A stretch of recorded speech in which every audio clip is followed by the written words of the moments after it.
This set of videos covers the information in the Legislative Handbook, published by the Legislative Research Commission and available online. This particular video covers Chapter 2 on being a legislator in the Kentucky General Assembly. Chapter 2. Being a legislator. A member of the General Assembly has certain duties and privileges. A legislator has a responsibility to the people of the district, who have chosen him or her to represent them. A legislator has a responsibility to the Commonwealth to uphold the provisions of the Constitution and to look to the common well-being of all Kentuckians. This video will give an overview of Chapter 2 of the Legislative Handbook. The viewer is encouraged to download the book, available from the Legislative Research Commission. Session activities. Privileges and immunities. Every legislator has the right to introduce bills and resolutions, offer motions, debate, and vote on any matter before the body. A member may not be arrested while going to, attending, or returning from a session, except in case of treason, felony, or breach of the peace, and a member may not be made to stand trial in any civil action during a session of the legislature. A member's legislative acts may not be questioned in any other place. Decorum and discipline. Members are subject to discipline by their colleagues for transgression of the rules of order and decorum, in speech or otherwise. The Senate or House may, by vote of 2/3 of those present, discipline a member by censure, fine, or expulsion. A special committee is appointed to investigate and report on any charge of breach of privilege or contempt. The accused person has a right to appear before the committee with witnesses and counsel. The committee reports to the whole House for action. The rules provide that members shall not address each other by name on the floor. Senators usually refer to each other as the senator from, name of county or district, and House members refer to a colleague as the gentleman from, or the lady from. Senators address the presiding officer as Mr. President or Madam President, and House members address the presiding officer as Mr. Speaker or Madam Speaker. A member who uses objectionable language or who is otherwise disorderly on the floor may be called to order by the chair. Legislative Ethics Commission. The Kentucky Legislative Ethics Commission is an independent authority established in the legislative branch to administer and enforce Kentucky's Code of Legislative Ethics. The code applies to members of the General Assembly, legislative agents, or lobbyists, and employers of legislative agents. In addition, several provisions of the code, including the financial disclosure requirements in the code, apply to candidates for election to the General Assembly.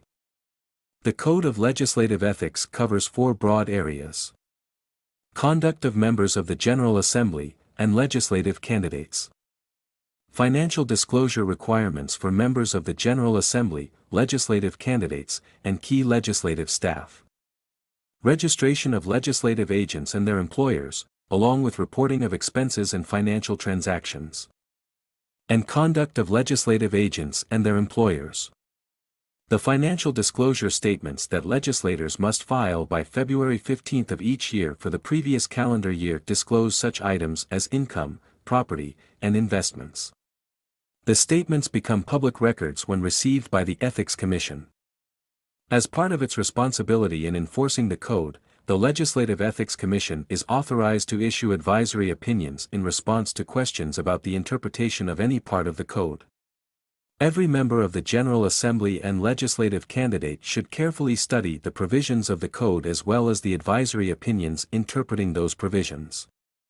The Ethics Commission annually conducts a program for legislators to provide guidance on ethics statutes, explanations of legal requirements, and applications of the law.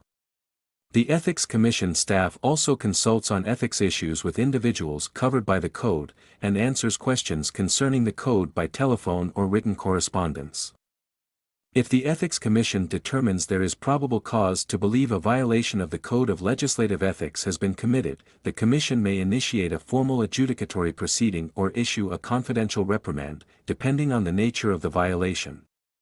An adjudicatory proceeding is similar to a civil trial in that parties have the right to be represented by counsel and to call witnesses to testify. The proceedings are conducted in public. Hours of work. The time spent in session varies. Daily meetings of the chambers usually last less than an hour in the early days and lengthen as the session progresses. In the final weeks, both chambers may remain in session until the late hours of the evening. Unless otherwise set by motion or resolution, both chambers convene in the early afternoon, except on Monday, when the hour for convening is 4 p.m., and on Friday, when the chambers may convene at 9 or 10 a.m. Saturday sessions usually are not held. The amount of time a member spends on committee work will vary with committee assignments. Committee members should attend meetings without fail and study carefully the bills referred to them because the committee's report will have significant influence on the fate of a bill. Each committee considers a substantial number of bills.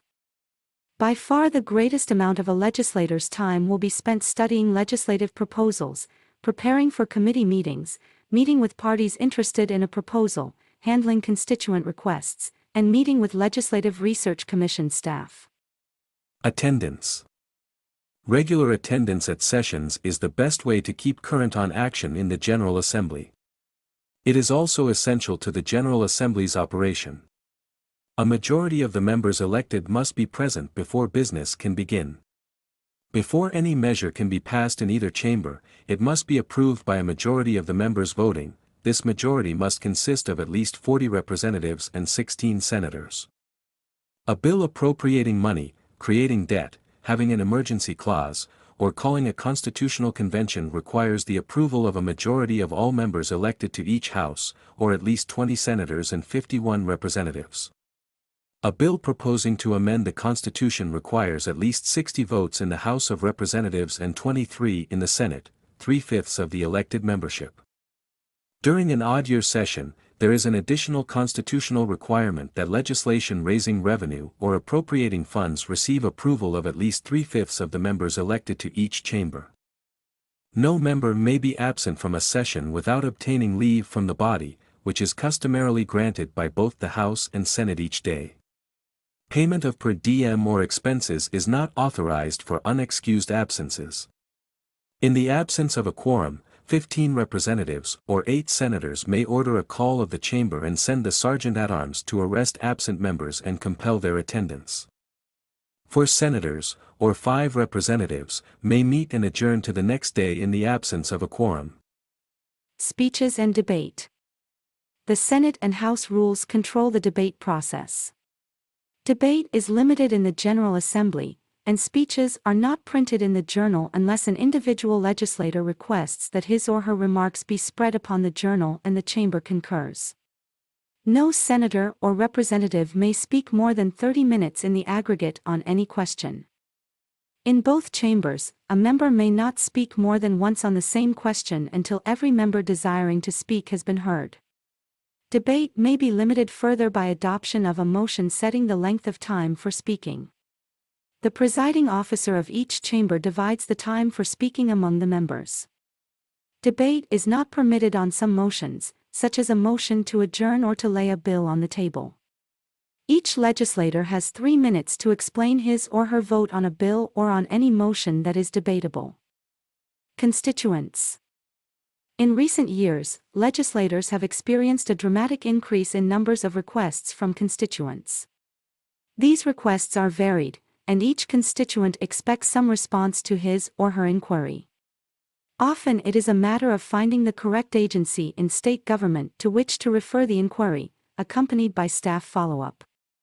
The LRC Office of Constituent Services and each leadership office of the respective chambers and parties are available to assist legislators in these matters.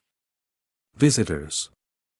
Individuals and groups visiting the Capitol to watch the General Assembly in action are admitted to the visitors' galleries.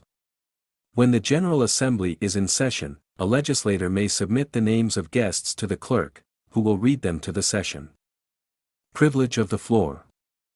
Authorization for persons other than members to remain on the floor during session proceedings may be granted by adoption of a motion by either chamber for the day and on behalf of the person authorized. No unauthorized person may enter the chamber for 2 hours prior to the time of convening through 2 hours after adjournment each day in the House, or for 1 hour prior to the time of convening through 1/2 hour after adjournment each day in the Senate. Seating arrangements.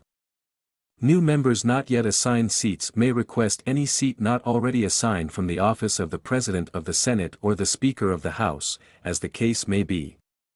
The Legislative Research Commission publishes seating charts for each chamber. Interim activity. The standing committees of each chamber of the General Assembly continue to function during the interim under the rules of the Legislative Research Commission. This activity involves every member of the General Assembly in some form of interim work. After a session concludes, members undertake a 6-month period of interim study and committee work prior to the next regular session. The activity in which a member may engage during this time will vary according to his or her areas of interest and committee assignments. Interstate cooperation. The Legislative Research Commission, in its role as the Kentucky Commission on Interstate Cooperation, appoints members of the General Assembly to represent the Commonwealth on the various committees and subcommittees of the Council of State Governments, Southern Legislative Conference, and the National Conference of State Legislatures. Staff also serve in key roles in support of these organizations. Oversight of executive agency operation. The General Assembly has established several statutory committees by which its members may exercise oversight of executive agency operations during the interim. The following are the committees: Administrative Regulation Review Subcommittee, Capital Planning Advisory Board, Capital Projects and Bond Oversight Committee, Child Welfare Oversight and Advisory Committee, Commission on Race and Access to Opportunity, Education Assessment and Accountability Review Subcommittee, Government Contract Review Committee, Legislative Oversight and Investigations Committee, Medicaid Oversight and Advisory Committee, Public Pension Oversight Board, Tobacco Settlement Agreement Oversight Committee. Special and other LRC committees. During an interim, the Legislative Research Commission may establish special committees and subcommittees and appoint and staff other types of committees created for various purposes. The other types of committees may result from legislative directive or in some cases upon motion of the Commission. These committees, subcommittees, and task forces consist of legislators as members, require appointment of members by the Legislative Research Commission or by the President and Speaker, and are staffed by the Commission. Non-legislators with specific expertise or interest may be appointed to these special committees. Travel. On occasion, a member of the General Assembly may be required to travel out of state to attend various regional or national conferences or meetings of committees involving interstate cooperation. As provided in the Code of Legislative Ethics, a legislator may accept prepaid transportation, food, and lodging, or be reimbursed for actual expenses for out-of-state travel associated with legislative duties if the legislator obtains prior approval from the Legislative Research Commission.